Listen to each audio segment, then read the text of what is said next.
Donc on est ici au Havre avec derrière moi l'IMOCA Groupe Apicil, juste en face de moi j'ai le stand et on accueille le public voilà, pendant 10 jours et on va profiter de ces moments-là pour échanger avec eux, bien sûr autour du bateau, autour de la course, mais aussi pour passer les valeurs qui sont propres au groupe Apicil et à ce que je défends depuis des années, c'est-à-dire l'inclusion, et on se rend compte que ça passe hyper bien dans ce contexte-là. L'inclusion, c'est finalement pouvoir faire comme les autres, c'est avoir les mêmes chances que tout le monde. C'est aider les personnes handicapées à s'insérer dans la société actuelle. Moi, je suis handicapé, donc j'ai bien vu qu'au niveau du travail, c'est très compliqué de se faire reconnaître. En fait, il faut constamment prouver que c'est pas parce que vous avez un handicap que vous ne pouvez pas faire la même chose que les autres.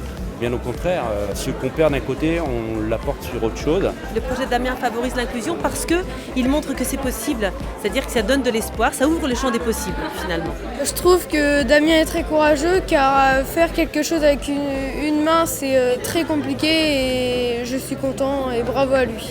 Et ça peut aussi ouvrir les enfants justement à la différence et regarder les gens avec un handicap avec un autre regard, leur montrer qu'on peut avoir n'importe quel rêve et y parvenir. S'ils rentrent chez eux en prenant des bonnes pratiques, en ayant une réflexion différente sur le monde du handicap notamment, eh ben on se dit qu'on aura gagné parce que la génération future, ce sera bien eux.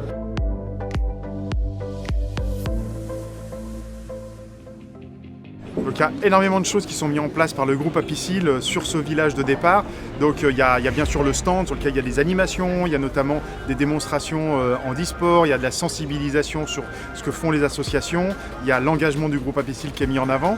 Il y a tout ce que je porte aussi comme valeur à bord du bateau et après il y a des choses qui sont organisées comme des tables rondes, des moments de réflexion et d'échange autour des bonnes pratiques autour du handicap, de l'inclusion pour essayer un petit peu de changer le regard comme ça.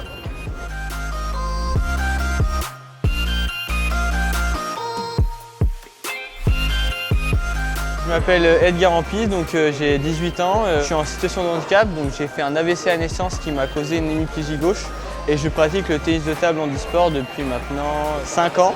Je suis vice-champion de France senior classe 8. Peu importe notre handicap, peu importe notre niveau, on peut faire du sport. Le sport m'a beaucoup permis de développer mon autonomie. J'ai beaucoup plus d'endurance, j'arrive beaucoup plus à me débrouiller tout seul parce que dans le sport, on se retrouve face à des situations parfois difficiles et ça nous apprend à nous adapter tous les jours dans la vie quotidienne.